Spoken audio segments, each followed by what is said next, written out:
அனைத்து நண்பர்களுக்கும் வணக்கம். உங்கள் ஆஸ்ட்ரோ பழனிசாமிகள் பேசுகிறேன். இந்த காணொளியில மிதுனம் ராசிக்கு அக்டோபர் மாத ராசி பலனை பொது பலனாக பார்க்கலாம். இந்த அக்டோபர் மாதத்துல பொறுத்தவரையிலும் ஏறத்தால இந்த உடல்நல தொந்தரவு, மன அழுத்தம் இதெல்லாம் நீங்க போகுது. ராசியிலே இருக்கக்கூடிய குரு பகவானை பொறுத்தவரையிலும் அதிசாரமாக உங்க ராசியை விட்டு 2ஆம் பாவகமாக வரக்கூடிய கடகத்துக்கு அக்டோபர் 18ஆம் தேதி பயிற்சியாக போகிறாரு. இடத்துல நவம்பர் 11ஆம் தேதி வரலும் இருக்கும். நவம்பர் 11ஆம் தேதி வக்ரம் பெற்று மீண்டும் மிதுனத்துக்கே வருது. சோ வக்ரமானா நல்லது, ரொம்ப நல்ல பலன் தான். குருவை பொறுத்தவரையிலும் மிதுன ராசிக்கு வக்ரம் ஆச்சுனாக்க வக்ர காலம் அருமையான காலகட்டம். இடத்துல நவம்பர் மாசத்துல இருந்து மார்ச் மாசம் வரலும் வக்ர காலம் தான் குருவுக்கு, அதனால பெட்டர் தான். ஆனா அந்த சனி வக்கரம் உங்களுக்கு தொல்லைகளை கொடுத்துட்டு இருக்குது இல்லையா? 10ஆம் இடத்துல சனி இருந்து வக்கரமாகி உங்களுக்கு வேலையில ஒர்க் ப்ரெஷர், வேலையில இடமாற்ற சிந்தனை, சில பேருக்கு வேலையை விட்டுட்டு வேற வேலை தேடக்கூடிய நிலைமை, வேலையில ஒரு அன்சர்டனிட்டி இருந்துகிட்டே இருக்கு இல்லையா?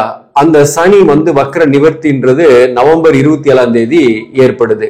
சோ ஏற்கனவே நவம்பர் மாசத்துல இருந்து உங்களுக்கு பாத்தீங்கன்னாக்க எல்லாமே பாசிட்டிவா இருக்கும். ஆனாலும் இந்த அக்டோபர் மாசம் அதற்கான முதல் விதையாக இருக்கும். அதாவது நிம்மதி வரும் நேரம் என்றே சொல்லலாம்.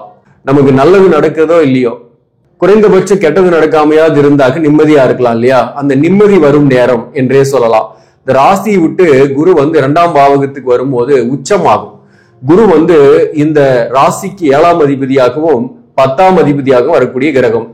இந்த குரு உச்சமாகக்கூடிய காலகட்டம் என்பது குறிப்பா திருமணத்திற்காக நீண்ட காலமாக வரன் பார்த்துட்டு இருக்கிறவங்களுக்கு வரன் அமையும், திருமணமே ஆகக்கூடிய வாய்ப்புகள் சில பேருக்கு உண்டு. அதே போல சில பேருக்கு எதிர்கால வாழ்க்கை துணைவரை சந்திக்கக்கூடிய வாய்ப்பும் உண்டு. இந்த சூரியனை பொறுத்தவரையிலும் மாதத்தோட முதல் பகுதியில 4ஆம் பாவகத்தில் இருக்கும். அதே போல அக்டோபர் 18ஆம் தேதியிலிருந்து சூரியன் 5ஆம் இடத்துக்கு வந்துடும். 5ஆம் இடத்துல உங்களுக்கு மாதம் ஃபுல்லாவே புதனும் செவ்வாயும் இருக்கும். ராசியாதிபதியாக வரக்கூடிய புதன் 5ஆம் இடத்துல இருக்கிறது நல்லது, திரிகோணஸ்தானத்துல இருக்கிறது நல்லது. 6 குடியவன் 5ஆம் இடத்துல இருக்கிறதும் நல்லதுதான். 5ஆம் இடத்துல செவ்வாய் இருக்கிறதுன்றது எந்த வகையில நல்லதுன்னா, அதாவது கடன், நோய், எதிரியை குறிக்கக்கூடிய இடம் 6ஆம் பாவகம். அந்த 6ஆம் இடத்துக்கு 12ஆம் பாவகம் என்பதுதான் 5ஆம் பாவகம். 5ஆம் பாவகத்துல செவ்வாய் இருக்கும் போது கடன் பெருசா இல்லை, அல்லது கடனே இருந்தா கூட அதோடைய அழுத்தங்கள் இல்லாமல் இருப்பீங்க. நோய் நீங்கும், குரு விலகினாலையும் நோய் நீங்கும். இந்த செவ்வாயும் 5ஆம் இடத்துலதான் இருக்கு. அதே போல எதிரிகள் வீழ்வார்கள், எதிரி தொல்லையும் இல்லை. போட்டி பொறாம வேலை பார்க்கக்கூடியவர்களுக்கும் சரி, பிசினஸ் பண்ணக்கூடியவர்களுக்கும், பக்காவுக்குங்கிறவங்க அல்லது வேலை பார்க்கக்கூடிய இடத்துலயே சக பணியாளர்களுடைய போட்டி பொறாமை அதுல இருந்து விலகி இருப்பீங்க, அவங்களுடைய தொல்லை இல்லாம இருப்பீங்க. அதே போல உங்களுக்கு சுக்கிரனை பொறுத்தவரையிலும் மாதத்தோட முதல் பகுதியில ராசிக்கு 3ஆம் இடத்துல இருக்கு. இடத்துல அக்டோபர் 9ஆம் தேதி வரலாம் தான் சுக்கிரன் 3ஆம் இடத்துல இருக்கும். 12ஆம் அதிபதியாக வரக்கூடிய சுக்கிரன் 3ஆம் இடத்துல இருந்தாலும் சுறுசுறுப்பாக செயல்படுவீங்க, ஒரு சிறு தூர பயணம் போயிட்டு வருவீங்க. சில நண்பர்களுடைய ஆதரவு இந்த காலகட்டத்தில் ஏற்படும். சில எதிர்ப்பாளினுடைய நட்பு வரும். உங்களோட பிரிந்து போன நட்பு அல்லது உறவு உங்களை தேடி வருவாங்க. இதெல்லாம் நாம ஏற்கனவே சொல்லியிருக்கிறோம், போன மாசம் பலன்களையே சொல்லியிருக்கிறேன். அது இந்த அக்டோபர் மாதத்துக்கும் அப்ளிகபிள் ஆகும். அதாவது ஒரு புதிய உறவை சந்திச்சிருப்பீங்க, அந்த புதிய உறவு உங்களோட நட்பாகவோ அன்பாகவோ பழகக்கூடிய வாய்ப்பு இந்த அக்டோபர் மாதத்துல உண்டு. நீங்க சந்திச்ச வேற ஒரு நட்பா இருந்துச்சுனாக்க அது காதலாக மலரக்கூடிய வாய்ப்பும் இந்த அக்டோபர் மாதம் பிற்பகுதியில உண்டு. எப்படின்னாக்க இந்த சுக்கிரனை பொறுத்தவரையிலும் ராசிக்கு 4ஆம் இடத்துக்கு அக்டோபர் 9ஆம் தேதி வந்துடும். ராசிக்கு 4ஆம் இடம் கன்னி, கன்னியில சுக்கிரன் நீசம். ஆனாலும் இங்க புதனுடன் பரிவர்த்தனை, புதன் சுக்கிரனோட வீடாக வரக்கூடிய 5ஆம் இடத்துல இருக்கிறதுனால இங்க சுக்கிரன் பரிவர்த்தனை பெறதுனால புதனோட நீச பங்கம் ஆகிறாரு. அப்ப சுக்கிரன் நீச பங்கம் 5 என்னும் போது நீங்க ஏற்கனவே காதல் இருக்கீங்க, மனக்கசப்போடு இருக்கீங்கன்னாக்க மனக்கசப்புகள் நீங்கும். சில பேருக்கு காதல் வரும், சில பேருக்கு ப்ரொபோசஸ் வரும், அப்ரோச்சஸ் வரும். அதே போல வீடு, வாகனம், சொத்து வாங்குறதுக்காக முயற்சி பண்றீங்கன்னா அது சாத்தியமுள்ள காலகட்டம், அதற்கு முயற்சி பண்ணலாம். 4ஆம் இடத்துல சுக்கிரன் இருக்கிறது திக் பலம். அந்த வகையில சொத்துக்கள் வாங்கக்கூடிய வாய்ப்புகள், அல்லது பூர்வீக சொத்தை வித்துட்டு நான் வேற ஒரு வீடு வாங்குறதுக்காக முயற்சி பண்றீங்கன்னா அதுக்கான வாய்ப்புகள் உண்டு. மேலும் உங்களுக்கு இந்த காலகட்டத்தில் சில பேருக்கு பூர்வீக சொத்துல சில வில்லங்கங்கள், பிரச்சனைகள் இருப்பவர்களுக்கு அந்த சொத்து சம்பந்தமான வில்லங்கங்கள், பிரச்சனைகள் உங்களுக்கு சாதகமாக வரும். வழக்குகளில் வெற்றி ஏற்படும். அதே போல உங்களுக்கு இந்த காலகட்டத்தை பொறுத்தவரை சனி வந்து 10ல இருந்து வக்கரமாய் இருக்கிறார் இல்லையா, அதனால ஒர்க் ப்ரெஷர்லாம் இருக்கும். ஆனாலும் எதிரிகள் இல்லாம இருப்பாங்க, எதிரிகளை வீழ்த்துவீங்க. அதே போல இடமாற்றங்கள் ஏற்படுமா அப்படின்னாக புதிய வாய்ப்புகள் கிடைக்கும். சில பேருக்கு ஆல்ரெடி வேலையை விட்டுட்டு வேலையை தேடிக்கொண்டிருப்பவர்களுக்கு அக்டோபர் மாதம் 18ஆம் தேதிக்கு மேல குரு 2ஆம் இடத்துக்கு வந்த பிறகு நீங்க வேலை தேடுங்க, வேலை கிடைக்கும். இன்னுமே எனக்கு வேலை இல்லை, வேலையை விட்டாச்சு, தொழில் இல்லை என்பவர்கள், அலைச்சலும் பயணமா இருக்கு, கிடைச்ச பாடு இல்லை என்பவர்கள் அக்டோபர் 18க்கு மேல முயற்சி செய்யுங்க. இன்டர்வியூ அட்டன் பண்றதுல சக்சஸ் உண்டு. அதாவது உச்ச குரு வந்து உங்களுக்கு ஏதோ ஒரு வகையில வேலையை கொடுக்கணும், அதனால பணத்தை கொடுப்பாரு. அதனால வந்து பாத்தீங்கன்னா பணம் வரும். மேலும் குடும்பம் அமையாதவர்களுக்கு குடும்பம் அமையும். இந்த குருவோட பார்வையில சனி இருக்கு, அதாவது 10ஆம் பாவகம் இருக்கு. அந்த வகையில பிசினஸ் பண்ணக்கூடியவர்களுக்கு கூட ஒரு கடையை மாத்துறது அல்லது தொழிலை விரிவுபடுத்துறது போன்றவை ஏற்படும். சில பேருக்கு வந்து தொழில் இருக்கக்கூடிய நஷ்டங்கள் குறைந்து லாபங்கள் ஏற்படும்.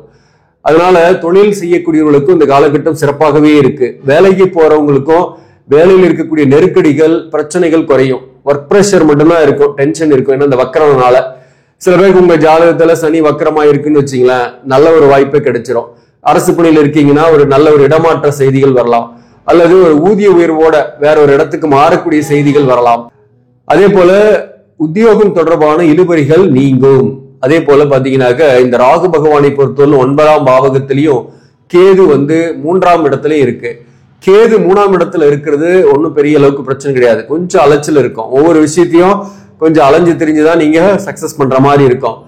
நீங்க எவ்வளவுதான் நல்லது பண்ணீங்கனாலையும் சில பேர் வந்து உங்களை தவறாகவே பேசுவாங்க. உங்களுடைய புகழ் வந்து பாத்தீங்கன்னா மக்கள் மத்தியில கொஞ்சம் குறைவாக தான் இருக்கும். நல்லது செஞ்சு கெட்ட பேர் வாங்கிக்கிறமேன்னு வருத்தப்படக்கூடிய சூழ்நிலையா இருக்கும். ஆனா அதுக்கெல்லாம் நீங்க கவலையே படாதீங்க, காலம் வரும். நல்லது ஒரு நாளைக்கு கண்ணுக்கு தெரியும். அதாவது நல்லவர்களை தான் இந்த உலகம் கஷ்டப்படுத்தும். நீங்க ரொம்ப நல்லவனா இருந்து நீங்க நல்லதே செஞ்சீங்கன்னா கூட குறைந்தபட்சம் உங்களுக்கு டிஸ்டர்பன்ஸ் கொடுப்பாங்க. ஏன்னா அதுதான் இந்த உலகத்தின் நியதி. அந்த வகையில வந்து இந்த காலகட்டம் என்பது உங்களுக்கு அது மாதிரியான சூழ்நிலை சில பேருக்கு இருக்கும், எல்லாருக்கும் கிடையாது. கேதுவால இந்த மாதிரியான பிரச்சனைகள் இருக்கும். அதற்காக மனம் தளராமல் நீங்க இறை வழிபாடியும் விநாயகர் வழிபாடியும் செஞ்சுட்டு வாங்க. நிச்சயமா எதிரிகள் வீழ்வார்கள், உங்களை விட்டு விலகுவார்கள்.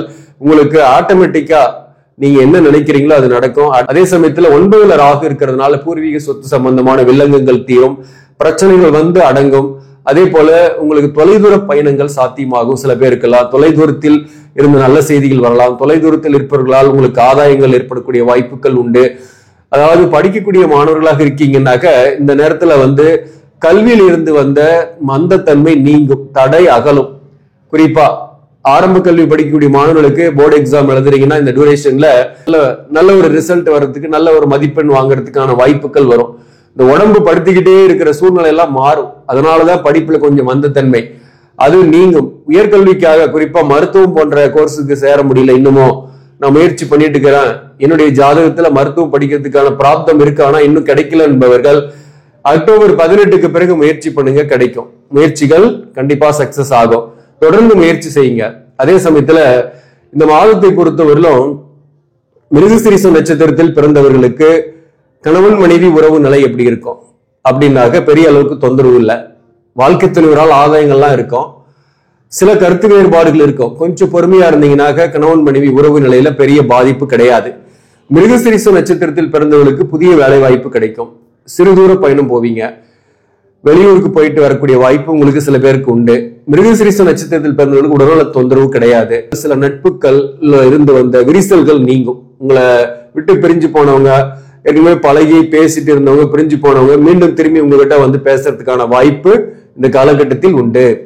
அதே போல திருவாதிரை நட்சத்திரத்தில் பிறந்தவர்களுக்கு சில பேருக்கெல்லாம் வந்து புதிய நட்புகள் ஏற்படும். அது புதிய காதலாக மலரும். சில எதிர்ப்பாளினுடைய அப்ரோச்சஸ் இந்த காலகட்டத்தில் வரும்.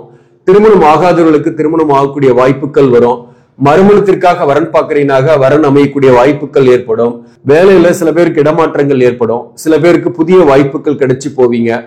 சில பேர் வந்து வேலையிலேயே இருக்கிற இடத்துலயே நல்ல ஒரு வாய்ப்பை பெறக்கூடிய வாய்ப்பும் உண்டு. சில பேர் விட்ட இடத்திலேயே கூட திரும்பி போய் சேரத்துக்கான சூழ்நிலை கூட இந்த அக்டோபர் மாதத்தின் பிற்பகுதியிலிருந்து உண்டு. மேலும் அங்காளி பங்காளி சொந்த பந்தங்களை சந்திக்கக்கூடிய வாய்ப்புகள் சில பேருக்கு ஏற்படும். அதே போல 5ஆம் இடத்துல சூரியன் வந்து மாதத்தோட பிற்பகுதியில் இருக்கும். அக்டோபர் 18ல இருந்து சூரியன் 5ஆம் இடத்துல. இந்த சூரியன் 5ஆம் இடத்துல வரக்கூடிய காலகட்டம் நீசம் ஆகும். உச்ச பாகைக்கு போகும்போது நீசபங்கமாகும். இந்த சூரியன் 5ஆம் இடத்துல இருக்கும்போது கோபம் டென்ஷனை தவிர்க்கணும். மிருகசீரிஷ நட்சத்திரத்தில் பிறந்தவங்களும் சரி, திருவாதிரை நட்சத்திரத்தில் பிறந்தவங்களுக்கும் டக்குன்னு கோபத்தை காட்டிடக் கூடாது. முன் கோபத்தால் காரியம் சிதறும். அது ஒண்ணு. ரெண்டாவது, வயிறு சம்பந்தமான சில பிரச்சனைகள் வரலாம். உணவு விஷயத்துல கவனம் செலுத்திங்க. பெரிய அளவுக்கு உடல்நல தொந்தரவு கிடையாது. வயிறு சம்பந்தமான சில பிரச்சனை, ஏன்னா செவ்வாயும் இருக்கு அங்க, அதனால சொல்றேன். அதே சமயத்துல பிள்ளைகள் வகையில மன வருத்தங்கள், பிள்ளைகள் வகையில செலவுகள் சில பேருக்கு ஏற்படும். பிள்ளைகளுக்காக நீங்க எக்ஸ்பென்சஸ் பண்ற மாதிரி இருக்கும். குடும்பத்துக்காக நிறைய எக்ஸ்பென்சஸ் பண்ற மாதிரி இருக்கும். பணம் வந்தாலும் கையிருப்பு நிறைய எக்ஸ்பென்சஸ் ஆகிற மாதிரி இருக்கும். மேலும் இதெல்லாம் மாதத்தோட பிற்பகுதியில ஏற்படும். 18ஆம் தேதியில இருந்து உங்களுக்கு அக்டோபர் 18ல இருந்து ஏற்படும். அதே போல இது மிருகசீரிஷத்துக்கும் பொருந்தும், திருவாதிரைக்கும் பொருந்தும், புனர்பூசத்துக்கும் பொருந்தும். இந்த புனர்பூச நட்சத்திரத்தில் பிறந்தவர்கள் மட்டும், ஏன்னா அந்த புனர்பூச நட்சத்திரத்துலதான் குரு இருக்கிறாரு. உடல்நலம் குறிப்பா உங்களுக்கு தான் நீங்க இந்த வயிறு சம்பந்தமான பிரச்சனை வராம உணவு விஷயத்துல கொஞ்சம் கூடுதல் கான்சன்ட்ரேஷனோட இருக்கணும். ஒரு இடமாற்றம் உங்களுக்கு ஏற்படும். ஆல்ரெடி வேலையில இருந்தீங்கன்னா கூட அந்த வேலையை விட்டுட்டு நீங்க வேற இடத்துக்கு போற மாதிரி இருக்கும். நீங்க உங்க ஜாதகத்தையும் பாத்துங்க. உங்க ஜாதகத்துல சனி வக்கரமா இருந்தா வேற வாய்ப்பு ஈஸியா கிடைச்சிரும். இல்லைன்னா கொஞ்சம் நவம்பர் மாதம் வரலுமே இன்னும் கூட கொஞ்சம் இழுபறியாக இருக்கும். புனர்பூசம் நட்சத்திரத்தில் பிறந்தவர்களுக்கு கடன் வாங்கினாலே கடனுடைய அழுத்தம் இல்லாம இருக்கும். இந்த காலகட்டத்துல பண விஷயத்துல எதிர்பார்த்த பண வரவு இருந்தாலும் செலவுகள் அதிகமாக இருக்கும். புனர்பூசம் நட்சத்திரத்தில் பிறந்தவர்களுக்கு கணவன் மனைவி உறவு நிலையில கொஞ்சம் கருத்து வேறுபாடுகள்லாம் இருக்கும். அல்லது வாழ்க்கை துணைவருக்கு உடல்நல தொந்தரவு ஏற்பட்டு நீங்கக்கூடிய வாய்ப்பு, வாழ்க்கை துணைவர் வகையில செலவுகள் ஏற்படக்கூடிய வாய்ப்பு இருக்கும். ஆனாலும் சில பேருக்கு எதிர்ப்பாளினுடைய நட்பு உறவு போன்றவை ஏற்படக்கூடிய வாய்ப்பு இந்த காலகட்டத்தில் உண்டு. இந்த மாதத்தை பொறுத்தவரை இந்த தொழிலெல்லாம் சிறப்பாக இருக்கும் அப்படின்னாக்க 10ஆம் பாவகத்துல சனி இருந்து வக்கரம், 10க்குரியவன் குரு பகவான் ஏறத்தால மிதுனத்திலையும் கடகத்திலையும் இருக்க போறாரு. அந்த வகையில பார்க்கும்போது நீர் சம்பந்தமான தொழில், மருத்துவம் சார்ந்த தொழில், வாக்கால் பிழைக்கக்கூடிய தொழில், ஆசிரியர் பணி, வக்கீல், சேல்ஸ் அண்ட் மார்க்கெட்டிங், புரோகிதம் பண்ணக்கூடியவர்கள், இவர்களுக்கெல்லாம் நல்ல வருமானம் இந்த மாதத்துல இருக்கு. அதே போல விவசாயம் சார்ந்த துறையில் இருப்பவர்கள், என்ஜினியரிங் சார்ந்த துறையில் இருப்பவர்கள், அதே போல HR, இது மாதிரி மக்கள் தொடர்பு, அரசியல்ல இருக்கிறவங்க, அரசு பணியில் இருப்பவர்களுக்கும் ஓரளவுக்கு பெட்டராகவே இருக்கும் இந்த காலகட்டத்தை பொறுத்தவரையிலும். அதே போல இந்த மாதத்தை பொறுத்தவரை எந்த தெய்வத்தை வழிபாடு செய்யலாம் அப்படின்னாக்க குறிப்பா பழனி முருகனை வழிபாடு செய்யறது உங்களுக்கு நன்மைகளை கொடுக்கும். மிருகசீரிஷ நட்சத்திரமா இருந்தா பழனி முருகனை வழிபாடு செய்யுங்க. திருவாதிரை நட்சத்திரத்துல பிறந்திருக்கீங்கன்னாக்க நீங்க வெங்கடாஜலபதியை வழிபாடு செய்யுங்க. பெருமாள் கோயிலுக்கு சனிக்கிழமையில போயிட்டு வாங்க. அதே போல திருப்பதி கூட போயிட்டு வாங்க, நன்மைகளே நடக்கும். புனர்பூசம் நட்சத்திரத்தில் பிறந்தவர்களுமே திருச்செந்தூர் முருகனை வழிபாடு செய்யுங்க. திருச்செந்தூர் போயிட்டு வாங்க, நன்மைகள் நடக்கும். ஆக நண்பர்களே, இந்த பதிவு உங்களுக்கு பிடிச்சிருந்தாக லைக் பண்ணுங்க. இதை மற்றவர்களுக்கும் ஷேர் பண்ணுங்க. இன்னும் நம்ம சேனலை சப்ஸ்கிரைப் பண்ணாம பாக்குறவங்க சப்ஸ்கிரைப் பண்ணி கண்டினியூ பண்ணுங்க. இதன் மூலம் உங்களுக்கு ஒரு சரியான ஜோதிட தகவல்களும் ஆன்மீக தகவல்களும் கிடைக்கும். நன்றி, வணக்கம்.